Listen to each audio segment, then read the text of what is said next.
All right. Today we're reacting to it's a Dr. Insanity video, but it says mom discovers her 13-year-old son just killed somebody. What a discovery. Let's watch it. How are you? Oh, you're coming out now? What's you editing? I was editing Dexter. What do you guys... All right. So right there, what the fuck? So I'm guessing this is the mom with pink hair. That's a red flag. How are you? Oh, you're coming out now? What's you editing? I was editing Dexter. He said he was editing Dexter, which is a TV show based on a dude who's pretty much a serial killer. Them are two red flags that pretty much prove that this is the killer right here. What do you guys suspect, or what do you guys know about what happened? Police are speaking with 13-year-old Hunter and his twin brother Levi, and while they appear clueless now, one of them has just committed a gruesome murder. We need to talk to essentially each of you, and we're wondering if we can go down to the police department. I don't know what's going on. Neither do I. As the weeks-long investigation continues, detectives discover that these are no ordinary boys. One of them has spent years... I mean, that lineup right there just looks devious. Like, look at that. It's a devious lineup right there. Some of these families might live next door to you. Be careful, guys. I've seen some people who look like this. I went to school with. If you got this haircut right here, this one right here, where your lineup's like, oh yeah, you're something. I'll tell you that.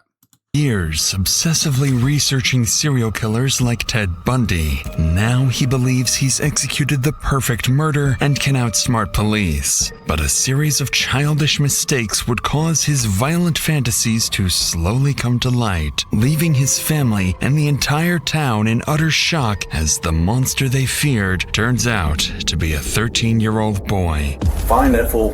Yes. And he needs to die. It's not possible. I like that. Who's that guy? I fuck with this guy right here. Year-old boy. Find that fool. Yes. And he needs to die. I mean, Jerry couldn't have said it better. I mean, this guy knows what he's talking about. Let's go, Jerry. It's not possible. There has to be someone who planted evidence. What happens now? He's only 13. There's two types of people in this world. You've got monsters, you've got people who make mistakes. If it's a murder, then it would be a monster, right? Fucking kill him. Just like Jerry said. It's 2 a.m. in the small village of Fairfax, Ohio. Once again, anything that happens in Ohio is fucking... If you live in Ohio, you know you ain't really... Sorry, Ohio, but it's just the truth. And tonight, a 13-year-old boy decides this is the night he becomes a serial killer. For years, he's been obsessed with true crime content, and with his family preparing to move away the following week, he's finally ready to put everything he's learned into action. At 2:30 a.m., he slips out of his house and walks less than 10 feet to his neighbor's house next door. Once inside, the 13-year-old puts on a pair of gloves, something he learned on YouTube that would prevent him from leaving behind his DNA. He moves silently through the house before approaching the bedroom of an elderly woman. At 2:40, he begins strangling her, but despite months of preparation, he quickly realizes this will be far more difficult than he expected, because when the woman wakes up, she fights back, punching and brutally scratching the boy's face. But just minutes later, the woman is dead, killed at the hands of a little boy. At 3:15 a.m., he's back in his own bed, as if nothing ever happened. It's just past 11 a.m. on a Sunday. Many Fairfax residents are returning home from church when the Fairfax police receive a 911 call, unlike anything they've heard in years. 911, what's the location of your emergency? 3919 Germania. I think my sister's might have been murdered. It might be some blood. I don't know. Okay. She did not respond when I yelled at her. All right, sir. I have help coming out there for her, okay? Do you know of anybody Okay, thank that you. might want to harm her or anything like that? Absolutely nobody. On the line is 61-year-old Daryl Tenpenny, insisting his sister had been murdered, something almost unheard of in this area. Moments later, first responders arrive at the house, unaware they are not only walking into a carefully staged crime scene, but that the killer is still nearby, watching police's every move. Yeah, let's go ahead and get it out. We'll do If you just kill a random elderly woman, bro, yeah, like, there's no jail needed. I think we need to make this a law, bro. No jail needed. Just fucking crucify him right there. Like, you know what I'm saying? And look at Bill right here. How are some people firefighters? Like, you should have to be in, like, decent shape. Like, this guy's huge. Look at that fucking pot belly. Sorry, Bill. stuff here. Is it confirmed? Hey, I don't know. He believes that she's been murdered. So, camera on. It's always been on since I hit my lights.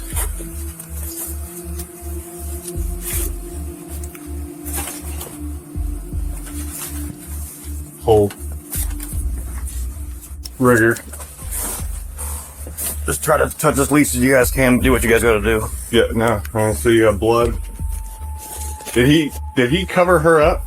I don't know. The dispatch said that he found her with a pillow over top of her. I don't know about peroxide and cleaning chemicals. A lot of cleaning chemicals. Pepto-Bismol. She drank it. I don't know. Well, let me go. You want the monitor? We have Rigger. On the bed lies 64-year-old Sheila Tenpenny, partially clothed and deceased for what appears to have been several hours. As officers continue to inspect the house, they notice nothing appears to be stolen, supporting their working theory that Sheila may have taken her own life. And with that assumption comes the first accidental success for the 13-year-old killer, convincing him he's already outsmarted the police. However, what officers spot next would flip this theory upside down. It's just a female DOA on Germania. Just kind of odd. Pillow over her face and some chemical Hair in the underneath. house. Blood and hair underneath your fingernails. Blood splatter around the bed. The guy that found her said the door was open, and he said that he told the squad that he thinks she was murdered. So We'll get. I don't see blood from her. Alright. So that might not be from her. Who knows? That's police work, man. I don't mean to overstep. No, you're good. Pills? Yeah. I mean, it's possible. Yeah. While the blood and hair beneath Sheila's fingernails certainly raise suspicions, investigators still refuse to rule out the possibility of this being self-inflicted. But before they send Sheila's body for autopsy, there's still something that doesn't sit right with them. They're baffled by how certain the victim's brother, Daryl, seemed that his sister had been assaulted before paramedics had even suggested that possibility. And with that statement alone, he has unknowingly made himself their first suspect. So they decide to ask him a few questions. How you doing, sir? Obviously not great. I'm Officer Moore, Fairfax Police Department. When's the last time do you know? Yesterday. Do you know what time about, or did you talk to her or see her? I seen her, and actually, 7:09 p.m. is the last message I got from her. Was there anything? Was she struggling with anything? No. I mean, mentally, physically? No, Nothing at all. She's pretty happy. Okay, so you made a comment to these guys when they first got here that you thought, like, she's She's laying on the bed with her legs spread, and it looked like there was blood, and her head had stuff on top of it, like someone tried to smother her, and she looked like they ripped her thing open, and I yelled at her, and I didn't see no movement from her whatsoever, and I just turned around and walked out. Interestingly, Daryl never mentions performing CPR. And while police now know it likely wouldn't have saved Sheila, that's not something Daryl would have known for sure. And right here comes the second lucky break for the teen killer. Because every good murder needs a fall guy, and the police have just taken the bait with Daryl.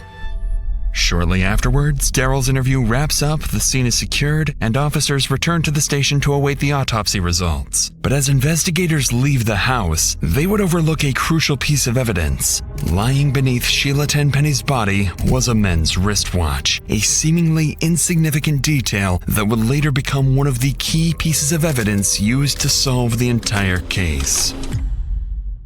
1 week passes, and then comes the update investigators have been waiting for. The forensic and DNA results arrive, completely overturning their initial assumptions. Investigators determined that Sheila Tenpenny had suffered blunt force trauma to the head and neck before ultimately being strangled to death. But they also confirmed something crucial. Sheila had managed to fight back. On her hands and beneath her fingernails are traces of blood and tufts of hair, DNA belonging to an unknown male. With these disturbing findings, there is no longer any question. This is a homicide.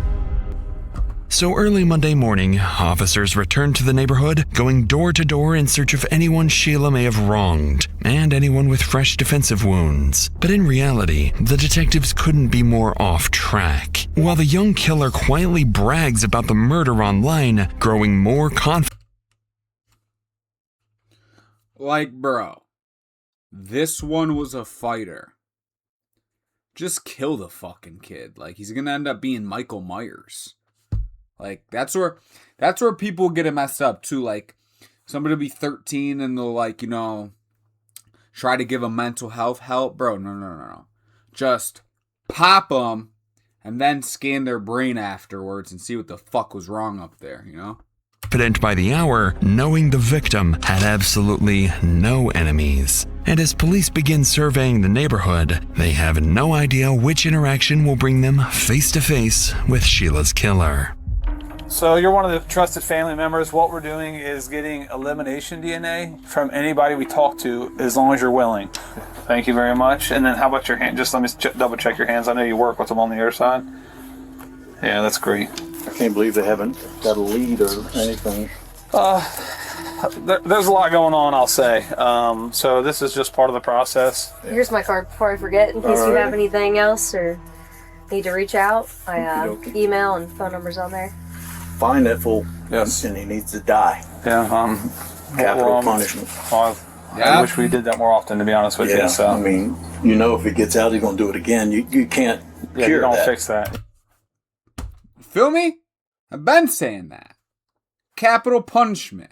Ain't no fixing somebody like that. Yo, Jair, I just said that, bro. Appreciate it. That's what I'm talking about, bro. That's the fuck I like to hear.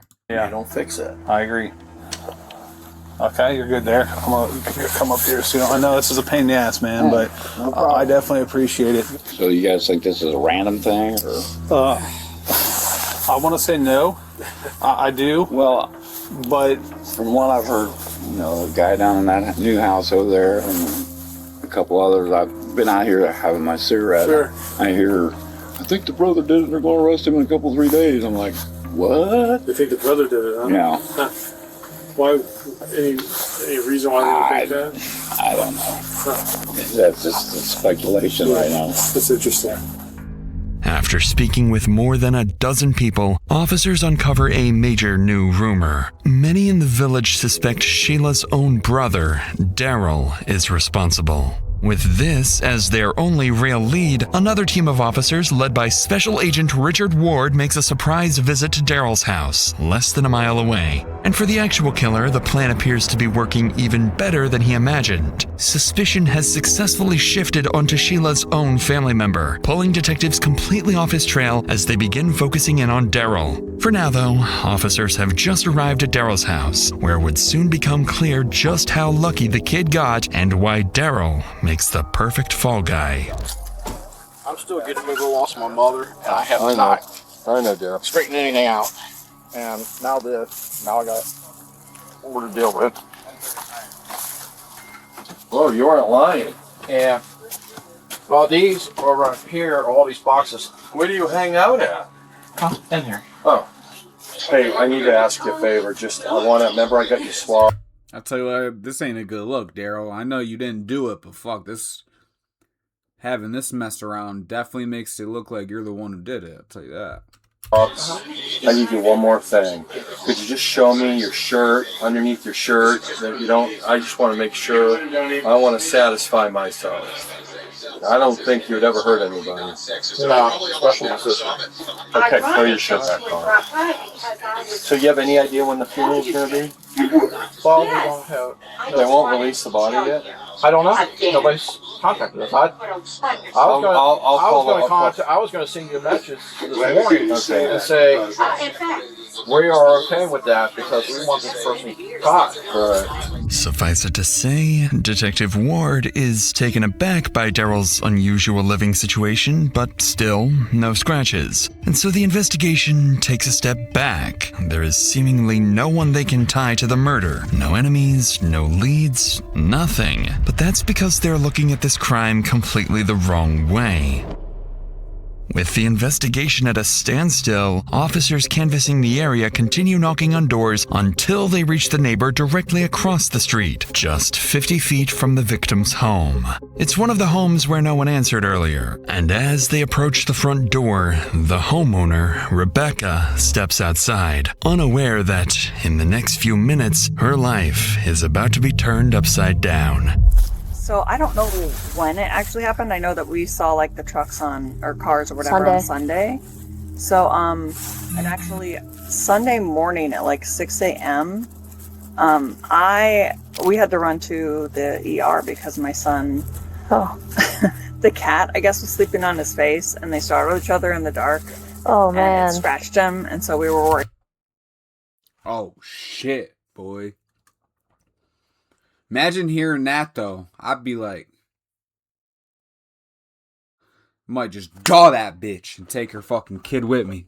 That it could be bad or infected. Is he okay? Yeah, he's fine. Okay. It wasn't a big deal, but it was just like traumatizing, and I was like, everybody get in the car.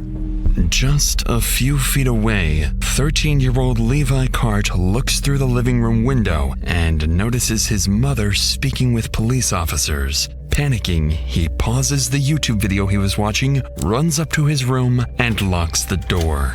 Back outside, officers begin piecing things together. The boy with fresh scratches across his body could very well be tied to Sheila's murder. In a few moments, detectives will step inside to follow up on this lead. But what they will soon find will defy their expectations. With that said, let's get back to the scene, where detectives are about to go inside Rebecca's house. Unknown to them, what they are about to find inside will be nothing like they expect. Do you care if we come in, or you want them to come? Okay. The only reason we're outside is because I was feeling stressed out. Alright, I do have 2 cats though, so. No problem. Come on in. Hey guys. Hello. Do you wanna come out here or no? I haven't been really transparent about what happened across the street and full. Wow. That fucking sucks for the mom, though. She doesn't actually seem that fucked up, even though she's got pink hair. But yo, imagine that. Too, boy. I'd probably kill my own kid. I mean, he ain't right. Who are investigating are talking to everybody, and they just want everybody to listen. Hey, bud, can I talk to you? Do you want to talk in the living room, or do you want to talk in your room? There are people who are here that talk about something that happened actually earlier this week. I know, what game are you playing over there? Is he gaming? Yeah, he is. Dexter? Oh, he's cap cutting. Oh, editing. Oh, hi. Oh. He's editing Dexter. Arrest him on the spot. Now you are Hunter. Do you want to come sit down? Yeah. Naturally, this is not the suspect the detectives were hoping to see, as 13-year-old Hunter Cart enters the room. Realizing they may have jumped to conclusions, the detectives still begin to question the boy. Perhaps he knows something after all. So we're with the Ohio Bureau of Criminal Investigation, and we're just talking to people to see if they might have heard or seen anything unusual that happened over the weekend. No. Right. Yeah. Sorry? What'd you stop me to ask? Yeah. Yeah. My brother got into an injury and he had to go to the ER. Yeah, I got that's what really I heard. sick and started vomiting and stuff. So How were you feeling? Getting better? A lot better. But That's good.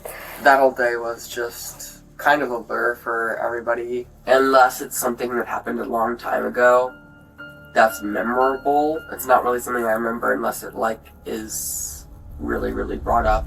Although Hunter is unable to provide any new details, he seems fairly cooperative and willing to help. His twin brother Levi, on the other hand, is still in his room, refusing to come out. Earlier, their mother had mentioned Levi was editing Dexter, a crime drama centered around a vigilante serial killer, a show both detectives are all too familiar with. And it's here that detectives would begin to realize their initial hunch about Rebecca's sons may not have been a coincidence after all. Yeah, it's usually never quick, but that's actually Hey, Louis. pretty quick. Hello. Yeah. How are you? Louis? Oh, you're coming out now? What you editing? I was editing Dexter. Sometimes I edit. Yeah. But He likes to make videos for TikTok. Yeah. Oh, yeah. Oh, Yeah. nice. Yeah. You know? Me and Liz. Is that the cat that got you there on the nose? I don't know. I don't know what Well, happened. has We he? just Oh, we man, that's pretty we both good. startled each other because my bed was right there. Like, you just have to be so fucked up, you know? Like, look at him. This is the guy who strangled somebody's grandma. Like, bro, if this guy strangled my grandma, I'm violating him in the worst way possible. Like, this little fucking pussy. Yeah, his bed was out here and until all the lights were off. Oh, okay. So we've been knowing for a while that we needed to cut their nails. Hunter's been saying that for I know. a long time. I felt so guilty because I had So to. us moving, I mean, everybody knows that cats just are awkward. So us moving, He's getting too much. He's talking too much. I'd be like, yeah. Shut the fuck up. Did you kill her? Marshmallow being weird because we're moving, and Is Marshmallow the cat? Yes, and we had a a playset for them, and we packed it up. So that's also probably another thing. So yeah, me and him just randomly startled each other. He scraped me on the neck. I'm not sure if you can see. No, okay. Where else did you get it? Yeah. He kind of scraped me on my face a little bit. 5. And then mainly my nose. And Yeah, I was the nose trying was to the clean scary I one. was Yeah. trying to clean myself up. Yeah, it was 5 stitches. It was pretty deep. Pretty deep. It hurts So when it goes there. we went back to the house after we got out of the doctor, and then that's when we saw the ambulances. I don't know, a lot of it's a blur because I tried to clean myself up, so I was distracted in the shower. Okay. Interestingly, both brothers used the same word, blur, when recalling the incident. And while traumatic events, even something like death of a neighbor, can affect memory, what catches officers' attention far more is the way Levi seems to over-explain what happened. He claims the deep scratches came from a fight with a house cat, something officers find difficult to believe given the severity of the wounds. So, with this in mind, detectives believe that despite their young age, the brothers have given them enough probable cause to take the next step. The detectives ask to speak with Rebecca outside for a moment, where they request permission to collect DNA from both of her sons. Without much hesitation, she agrees. But when the three of them return, one of the brothers would have a very different reaction to being tested. Do you mind if I come? I can explain it to you. Yeah, So it's pretty. he's feeling a little overwhelmed by this. Yeah, I just feel like I've been to enough doctors recently. I don't want to. So have you seen any like crime shows or anything? You know how we kind of do our job. Oh, The medical stuff's a little different than the law enforcement stuff, but Like, just look. Oh, wait, you can't even see him. Look at him. Like, he did it. I'm moving my shit back, though, because... I don't know if she explained to you, but we're just going to swab your cheek, and it's not going to go into any database or anything, but we're going to compare it against stuff that we have. That makes sense. And it will take 2 seconds. It's just a Do I have to do it? You don't have to do anything. Okay. But obviously, we're asking everybody on the street, and it would be super helpful if you could. Right. Alright. Okay. And you're Levi, right? Or you go by Lewis. I was go by Lewis. Lewis? Okay. His name used It'll be easier if you sit down for your legs. About to Why don't you do it first? I can do it. I'll show you. guys are going to count first. You're making him join the hot seat? I can be the guinea pig too. It's whatever. Of course, I just whipped that all the way for it.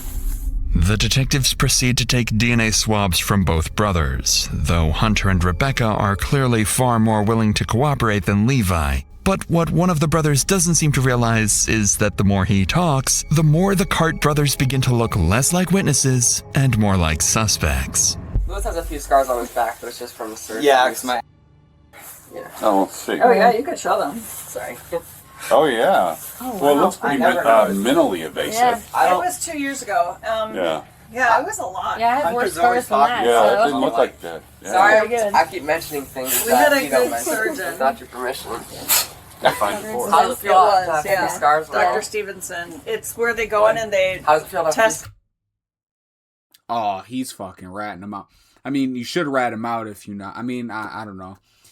Do you rat your brother out? Yeah, hell yeah. If he fucking kills somebody's innocent grandma, I probably wouldn't even rat him out. I'd probably just blow his head off and then call the cops like, yo, dude tried to kill me. Like, I don't know. That ain't even bro no more. You kill a random old lady like that, strangler and shit. You're on some, like, fucking Michael Myers, Jeff Dahmer. Like, you gotta... Each nerve root that links to your leg. What do you guys suspect or what do you guys know about what happened? Well, I can tell you this. It shouldn't have happened. And we need to figure out why it happened so that, hopefully we can keep it from happening again. Because we'd hate to miss some evidence. And if you've watched any TV, we don't want to be those cops that forgot to do this or look into that. We have watched plenty. They You know what I They mean, love so- watching the true crimes. It's kind of like I TV, like but brother. it's a lot differently. Yeah. Yeah. Me and my brother, especially my brother, know a lot. I would say definitely my brother knows a lot about just the police in general. He wants to go into the Marines when he gets older. Nice. Yeah, I do. Oh, nice. Yeah. Well, That's recruitment cool. Yeah. is always there. Everybody's looking for... Yeah. those are hard He about to go to the Slammer, not the Marines. spots to my fill anymore. disability, I don't get. Yeah, there's a spot for everybody, in my opinion. Me and Lewis have both agreed that him especially is a lot more mature than most kids our age. Oh, so you can handle this news. You guys are handling it pretty well. Yes. Yeah. Strangely, Hunter continues offering interesting details without being prompted, insisting that the teen brothers are far more mature than most kids their age. And when he brings up Levi's injuries, Levi becomes visibly uncomfortable, giving his brother a long, chilling stare. By the end of the interview, the twins no longer seem like ordinary kids to the detectives. Their fascination with true crime, gory shows like Dexter, foggy memory, and, of course, the hard-to-explain cat scratches on Levi all point towards something deeply unsettling. With the DNA collected, investigators return to the station to brief the sergeant on everything they've uncovered. Now all they can do is wait for the DNA results from Daryl, the Cart twins, and several neighbors and family friends to come back the following day. Still believing a deranged killer may be at work, investigators know that until he or they are caught, no one in this quiet village is truly safe. The next day, the DNA results finally come in, and investigators are stunned. Both of Rebecca's sons are a match, but that doesn't necessarily mean they were both at the scene. According to the forensic analyst, the lab cannot tell Levi's DNA apart from Hunter's, because identical twins share the same STR markers. Needless to say, investigators are now facing an extraordinarily rare problem. But even with these findings, detectives struggle to process the facts that the suspects are only 13 years old. Not only would they have to be deeply disturbed, but they would also need the physical strength to carry out a crime this violent. Then again, their age could also work in the investigators' favor. Teenagers are more likely to slip up, confess to friends or family, or leave evidence of their actions somewhere online. The problem is, detectives have enough probable cause for a search warrant, but not enough to formally detain Rebecca or either brother, something they absolutely cannot let the family realize. Nevertheless, they return to the family home, hoping they can persuade Rebecca to bring her sons to the station, allowing investigators to begin searching the house the moment they leave. But the situation is incredibly delicate. One wrong move could spook the family and shut down the entire investigation. Hello, back. Hi, we're back. Yeah. How are you? You left your keys in the door. We just walked in the house. Do you need to come in? What's going on? Yeah, that'd be great. We have a couple things to talk about. Okay. Hi, guys. We just sat down to eat. What you guys get? Thanks. Do you just need me or? Yeah. So, Are all three of you here? are all three of you here? Yeah. Louis? You go Do I upstairs? need to be nervous? It's making me feel nervous. Relax, you're okay. You're good, yeah? You want to take a seat Yeah. somewhere?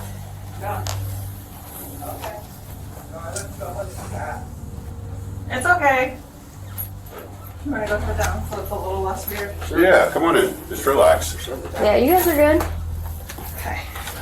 I'm like, listen, we think this little weird fucker did it. So, either if you want to take him down and bring the other weird fucker, you can. Matter of fact, I need both of them. Bring them two down. And yeah, bro, we pretty much think your son's the one who did it. So, I don't know. You know, he's getting booked regardless. So, I don't know what you want to do about it. Do you guys want to sit down here? Would you be more comfortable? Hey, Louis. Sure. Did you get keys too? Yes, Yep. we literally just walked in the door. We need to talk to essentially each of you. And we're wondering if we can go down to the police department. Just so we have a better area to talk. Okay. So if you guys want, let's put some shoes and socks on, maybe a coat. And then we'll head that way. Clearly, detectives didn't arrive with a strong plan and are instead relying heavily on improvisation. Somehow, though, despite not having their answers fully prepared, they appear to be succeeding in getting the family to the station voluntarily. But that can only work for so long before someone catches on. Do we need to be getting lawyers or something? I'm feeling nervous about this. I don't. You're welcome to call an attorney. So, like, do we have to go? Is this like a right now thing, or is it We would like you to. Yes. It would make, you don't have to do anything, I suppose. Right. Okay. I don't know. I feel uncomfortable. I'm not. How about we get there, we can explain kind of what's going on, give you some more info, and you can always, Okay. Well, do you want Have to us explain explain what's some going more. on before we head out there? And do you mind if we do that outside? sure. Sure. You guys want to wait a second? Is that what you mean? All three of you outside, if possible. Okay. We need to go over some things in the neighborhood with you, ma'am. If we could go back to Fifth so we don't have to sit in the rain. Yeah. And we got some pictures I want to show you, and I'll show you and your sons. And there's a bunch of stuff we want to talk to you about. So, all right, you guys good? Are we under suspicion for something? Or We just want to talk to you. I think you guys could help us clear a lot of things up around here. So, okay. all right. He said, "Oh, really?" All right, let's go. Hey, John. Yes, sir. And he'll ride with you. Oh, okay, that works. Before we begin, I just got to make sure there's nothing on you. It's going to stick me, poke me, cut me. Yep. All right, actually, if you want to step over there to him right there. All right, you can just have a seat right there for me.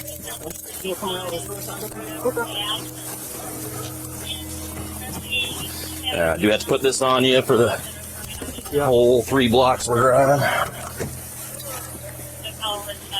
You probably will put it, so. I mean, but there's nothing that we can't talk about. Yeah. I don't know what's going on. Neither do I. It's all very, very unexpected. My anxiety levels went through the roof. Oh. I don't know why there's so many, like, police vehicles either. Yeah, that's definitely what scared me. Seeing all the cops immediately pull up. Like, one person's there, didn't see that other cop pull up, and then... I was just like, why are they... What's the reason I'm for sure that? I don't know, maybe it's an intimidation tactic. I guess, but what? I don't know why are they they trying to intimidate us. intimidate us, right? Miraculously, despite the detectives' sloppy handling of the situation and Rebecca's growing skepticism, they still managed to convince the family to come to the station. For now, they've purposely kept the twins together, hoping the cameras might catch something incriminating. But the brothers have seen this tactic before and say nothing, foolishly convinced they're outsmarting the police. Investigators have also just confiscated their phones and obtained house keys from Rebecca, allowing them to begin searching the home for any evidence tying the boys to the crime. But despite these small victories, this is where detectives would face a major reality check about their strategy.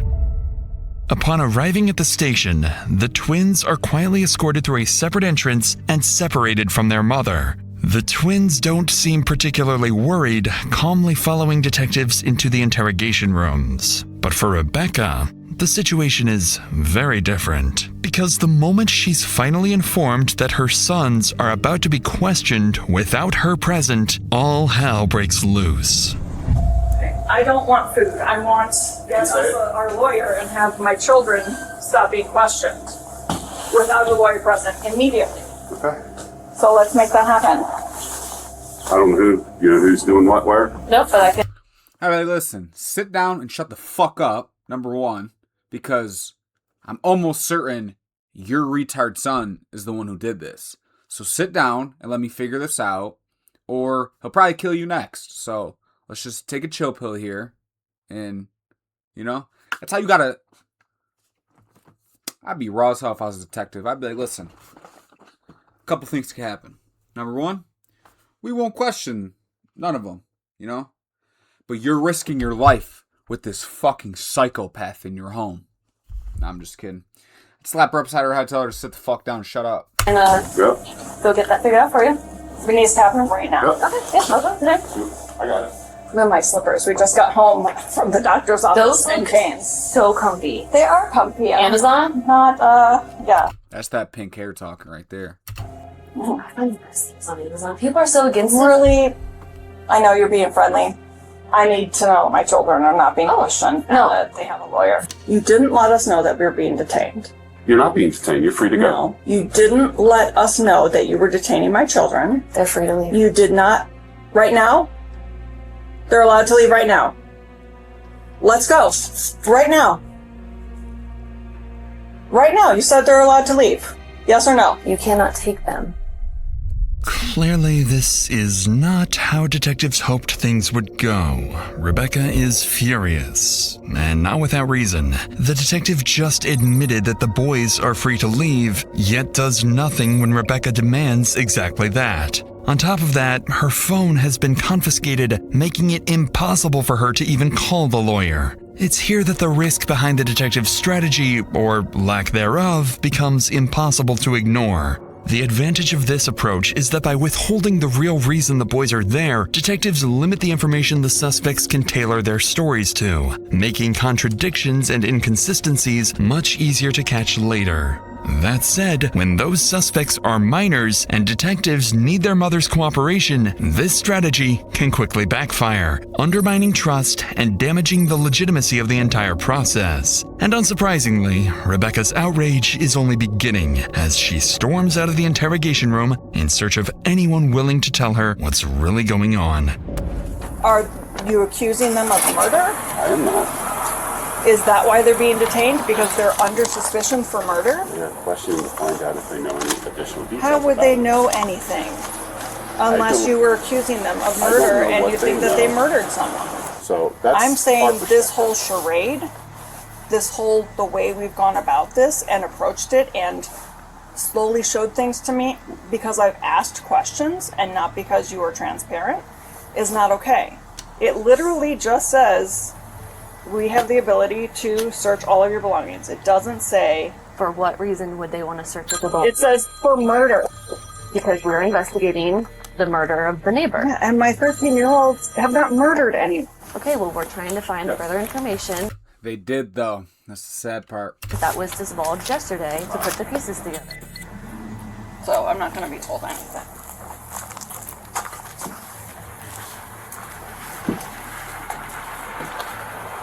Why am I not being questioned?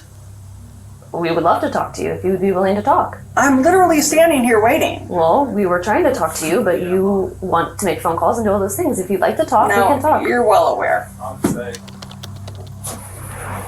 Hey. What's up? A lot. And nothing, because they're not telling me anything. Well, I would assume because I asked for a lawyer for the boys. He's saying because we talked yesterday. I'm asking him. Calm down. Sorry, I'm really worked up. I know. I understand. I understand. You have every right to be worked up. I'm just trying to sort it out. All right, I'll let you do So your thing. under what grounds are they being questioned? What prompted them? There was a murder that happened across the street. I understand that, but what specifically about our boys is causing you guys to bring them to the station for questioning? Those details I don't know, because those investigators know more about that than I do. Are you guys bringing in every neighbor to? We did 25 yesterday. I know myself and another agent. To the station. Well, I don't know how many people got brought here. We're also doing a search warrant at the house too. So a judge has granted us search warrant for her house and who else? Well, the search warrant is for the house and the vehicle on the property. Our house and vehicle. Okay. Were there other search warrants for other Not that I'm aware neighbors? of. You guys are questioning two 13-year-old boys. Well, we're not. Someone is. You're absolutely correct. But I don't know. You know what I'm saying? I do. This is why we need our lawyer down here now. We need to make this happen. I don't have a phone. So this needs to happen on your end. Immediately. Whoever we call. After getting little to no answers from the detectives, the twins' father calls a lawyer, hoping he can Just tell them you think their kid's fucking Michael Myers. So why can't you just tell them that? Like, yo, I'm pretty sure the one weird one did it. So we're just going to question him and probably find out he did it. intervene. But even with legal counsel now on the way, detectives press forward with the interviews, fully aware of the risk they're taking. At the same time, ever since the boys left with the police, a search of their home has been underway, and very soon it will begin yielding crucial evidence for the interrogations. As both brothers wait for their interrogations to begin, it quickly becomes clear that one of them is about to be treated very differently. Because Hunter had been significantly more talkative the day before, detectives opt for a more casual, friendly approach, and even his interrogation room reflects that. Levi, on the other hand, is placed in a cold, cramped room, subjected to the kind of interrogation tactics typically reserved for an adult suspect. Based on the scratch marks alone, detectives strongly suspect Levi is the killer, but there is still nothing ruling out the possibility that Hunter may have helped him, especially after learning that Levi has significant mobility issues. Now, with a lawyer on the way to the station and two furious parents pacing outside, the clock is ticking. So detectives split into two groups to question the boys simultaneously. And as the questioning begins, Hunter's interview escalates far quicker than expected, because there's something he needs to get off his chest. Just so you know, I don't feel pressured doing this.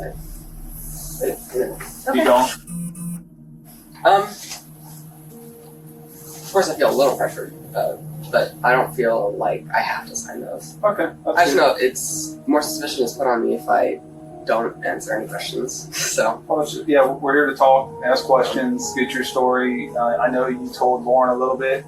Can I say something? Yeah. I want to say, I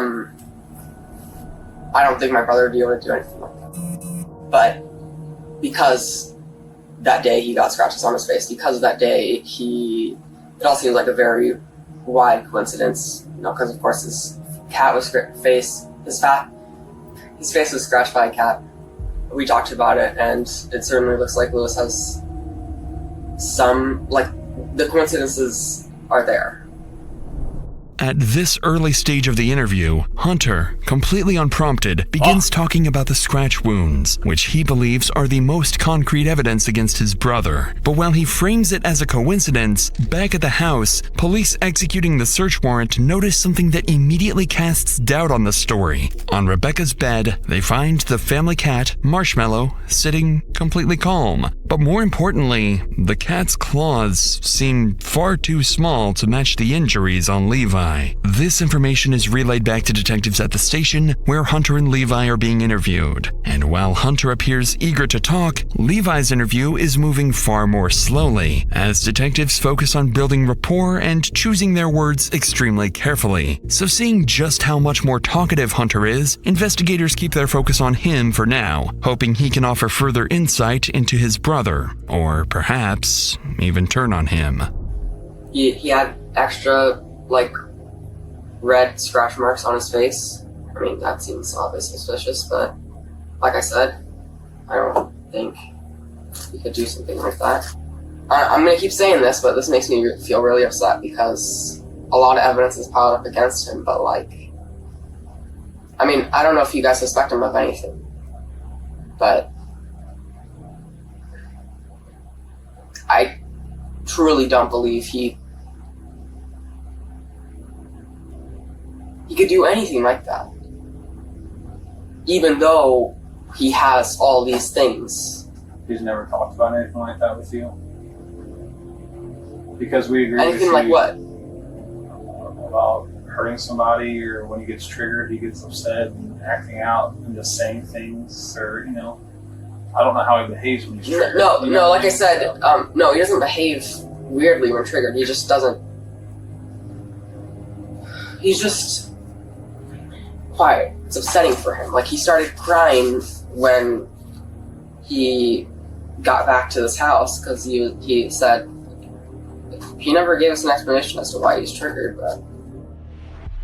Interestingly, although Hunter describes the suspicious behavior he's noticed from his brother, he continues to insist that Levi could not actually be responsible for the murder. But detectives can't tell whether his reaction is genuine or part of a calculated effort to distance himself from the crime. At this stage, though, they're fairly certain Levi is the culprit and decide it's time to stop speculating and focus on something more concrete. So they turn to a key piece of evidence Hunter can't deny. Something they had kept hidden from the twins. A watch recovered from beneath Sheila's body. One investigators initially dismissed, but now strongly suspect belongs to one of the two boys. And whether he realizes it or not, what he says next would seal their fate. You recognize that? That's Lewis's farm. That's Lewis's watch. Lewis's watch? Yeah. Okay. Alright. What do you think about that? What do you mean what I think about that? Okay, let me widen it out. That's the picture. What do you think that's the picture of? Try to take some deep breaths, okay? We don't have any of those blankets. Right. It's not your house. No, I remember him saying that he lost his watch. A new era of American shipbuilding is here. Let better than bouillon magic begin when you scoop a spoonful and stir it in. And when did he say that? After he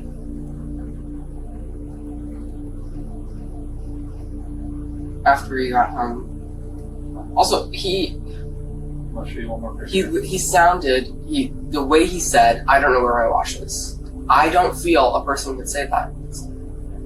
A person say it that way, knowing that, they wore their watch if they did that. Are you saying he purposefully hurt? We don't know what his purpose was. We just Is know there- he made a mistake. How would he even do that? He's fucking disabled. That's a great How would he I know. sneak out of the house? I mean, yo, calm the fuck down. Dude, they're psychotic, bro. Ohio breeds a different type of breed out there. I don't know. They're all like this, I feel like. I don't think Lewis would do that. Shaking their head and shit, looking all different directions. Bro, why aren't you just normal? What's up? What's in the water out there? Get into the house, stab somebody. Is it true that them? Is that true? We... Did you find DNA evidence? We're not gonna... Yeah. So There's no way he would do that. There's some stuff that happened that we can't give you details There's about. no way. You have There's no way. From the beginning. If he...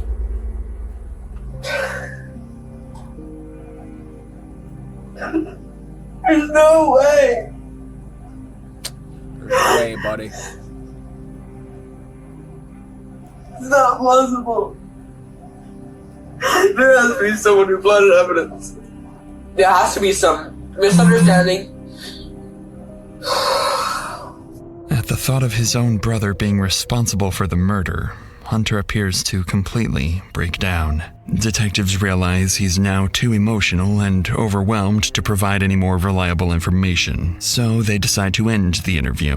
Despite failing to secure a confession and not fully ruling him out as a suspect, still, they've learned something important. More insight into Levi and confirmation that his watch was indeed at the scene. But just outside the interrogation room, the boy's parents continue arguing with deputies. And with a lawyer coming to intervene, investigators are running out of time. If they want to secure an admission before the interview is shut down, they know they need to raise the stakes with Levi. So the detectives interviewing him finally move on from building rapport and shift the conversation to the scratches, testing whether his explanation matches the one he gave the day before. Do you know what we're investigating? I mean, I know something happened down the street. Across the street. Right. In front of me. Right. A woman was murdered, right? So we're trying to find out what happened. I mean, I've already talked to FBI investigators. My cat had randomly woke me up with all the lights off, like sitting on my neck. So he like scratched my face. I felt very bloody, obviously. There was a lot of scratches on me. Usually, because of my disability as well, I use like a shower chair. Yeah. Because I can't really stand for that long without getting like super fatigued and falling or just like walking around for too long. I didn't use the shower chair because I didn't want to make a bunch of noise and make anybody up. Right. So I ended up literally falling. And I fell and like hit my head on the shower hose. Where'd you hit it at? I think like around here, like right here. Jeez. So I don't know. Did that cause you to bleed more? Yes. As Levi once again over-explains the incident, detectives notice he makes a point of emphasizing that the injuries became worse after he slipped in the shower. But something else in Levi's account immediately stands out. After mentioning his medical condition, detectives recall reviewing his records and discovering that Levi has cerebral palsy. This brings the detectives back to an earlier question. Not only is Levi just 13 years old, but his disability raises serious doubts about whether he was even physically capable of carrying out such a violent attack on his own, especially considering Sheila fought back. Investigators know Hunter is physically stronger, has no disability, and shares many of the same interests in true crime as his brother Levi. At this point, detectives are realizing they may have prematurely cleared Hunter, treating him more like a witness than a suspect, and in doing so, may have lost their chance to implicate him. But with the pressure mounting on Levi, this may be the perfect opportunity for him to turn on his brother. And for the first time during his interview, the bond between the twins is about to be truly tested. We get in and like 15 minutes later, Mom starts seeing a bunch of sirens outside, and she opens the window and she's like, "Oh my God, something happened to Denise." And me, already in a panicked, weird state, I kind of started feeling emotionally triggered. And when she said there was a bunch of ambulances outside, I started to freak out even more. I just felt even worse because Mom had said that something had happened to Denise, our neighbor, right in front of us. And I started feeling even worse. Just to the fact that the same night that something happened or something like that had happened, that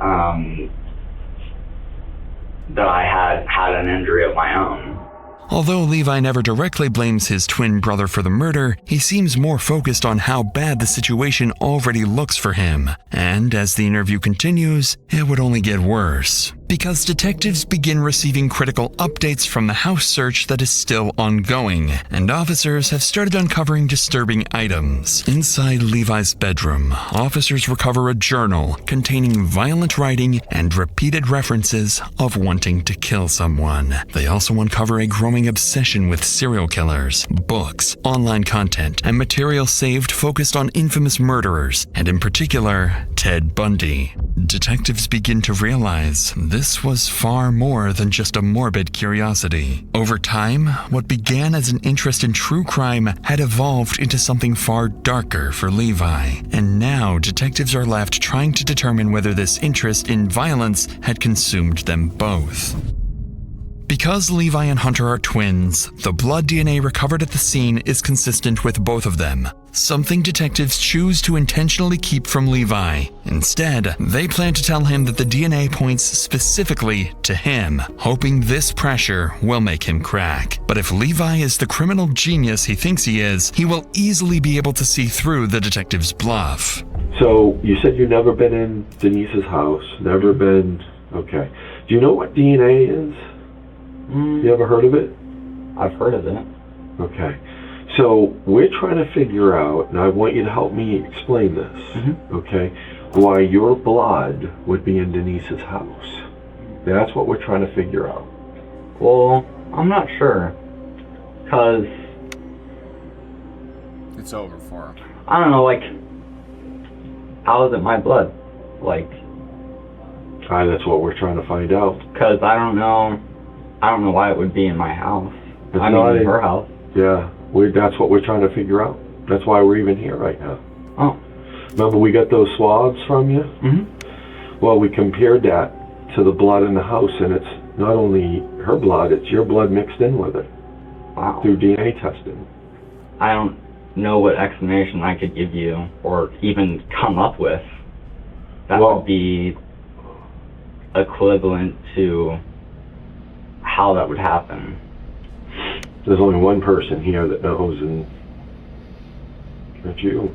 How do you know that? Because there's no other way that part of you can be in that house without you never being in there.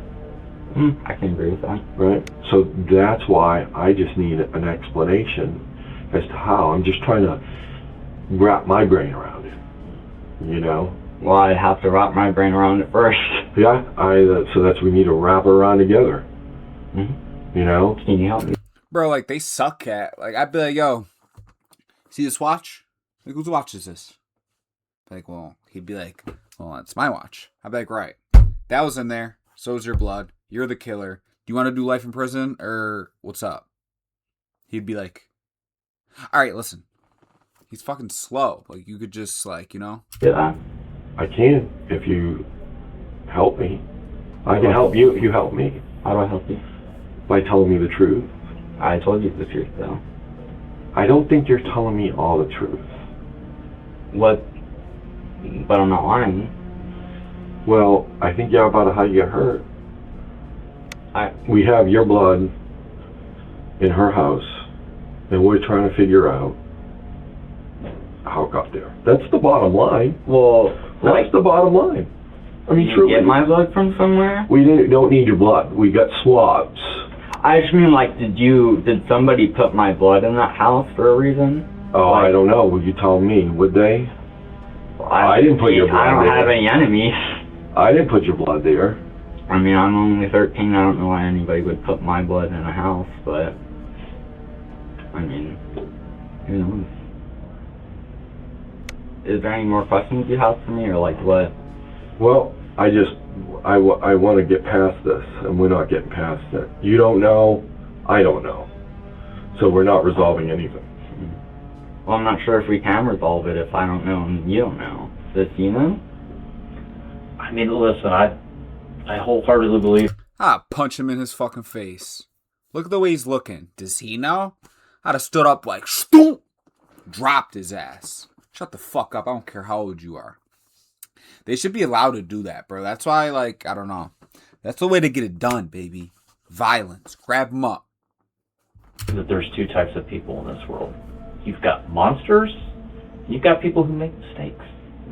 I think I disagree with that, personally. Help us explain this. What do you disagree with about that statement? I just think that, you know, there's a lot of different types of people in the world. There's not monsters and people who commit mistakes. Well, I'm simplifying things. In terms of, you know, a crime, a murder, right? There's two types of people who would commit a murder. There's a monster, and there's people who make mistakes. Like his example of the... Got carried away. Well, If it's a murder, then it would be a monster, right? Not necessarily. You don't think so? No. Still believing he's in control of the situation, Levi never asks for a lawyer or even his mother, and unsurprisingly, fails to catch the detective's bluff about his DNA. But while Levi remains convinced he's outsmarted the police, he has no idea that while the evidence uncovered in his room is already damning enough, what detectives are about to find on his phone will destroy any chance of walking free. Because before long, detectives would receive the final and most crucial breakthrough in the investigation. After searching the brothers' phones and social media activity, it begins to uncover a disturbing picture. Just one day after the murder, Levi writes, "This one was a fighter," and detectives realize this wasn't a spur-of-the-moment act. Levi had been planning a murder for months, with searches of how to choose the perfect victim, how to strangle someone, and how to defeat a police interrogation. And they would uncover even more evidence tying Levi directly to the scene. Not only was the watch confirmed to be Levi's, but inside his room, they discovered a shirt covered in Sheila's blood and gloves matching the ones from the crime scene. Like, bro, 13 years old. Why didn't you fall in love with playing a sport or something? Said you want to be a creep. That sucks, bro. That's why I'll never have a kid, because if he ends up being like this, bro, I'm putting him down. Now, even without a full confession, detectives know they have enough evidence to formally charge him. With this, both interrogations finally come to an end, and as a detective steps out to inform the parents that one of their young sons is an alleged killer, all they can do is stand in shock, silently waiting to hear their son's fate. Yeah, this is their dad. I'm Special Agent Ward with Beast Bureau Criminal Investigation. You see two of my colleagues here, my other colleague. Now, there's some certain things I'm going to tell you that we have that are bad, okay? All right, that watch that we showed you was under her body. What? What? Yes. No! Okay, I have more things to tell me. Okay, I don't know what in the world happened. We're not talking to him anymore. I mean, he doesn't want to really talk anymore. I don't know what happened. You can keep talking. Well, we have a lot of other evidence too. I'm just trying to figure out what in the world happened. I don't know. No. No.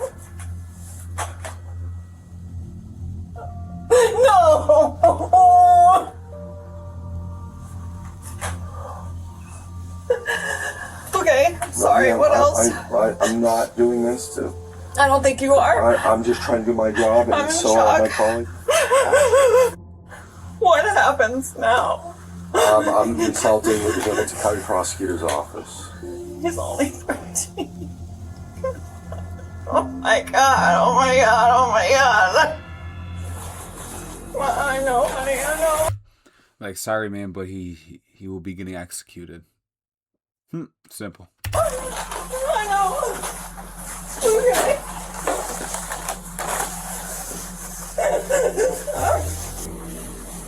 No, it's not true. No. Oh god, I feel like such a over being so stern. I never. You're a mom. There's no way you could have known. After finally learning what their son had done, Levi's family are left to come to terms with a devastating reality. With the overwhelming evidence against him, on November 10th, 2025, Levi Cart ultimately pleads guilty to aggravated murder, aggravated burglary, and strangulation in the killing of Sheila Tenpenny. And because of his age, Levi receives the maximum sentence allowed under juvenile law. He will remain in a juvenile facility until he turns 21, meaning he is expected to be released in 2033. But for Sheila's family, You just get released? Get the fuck out of here, bro.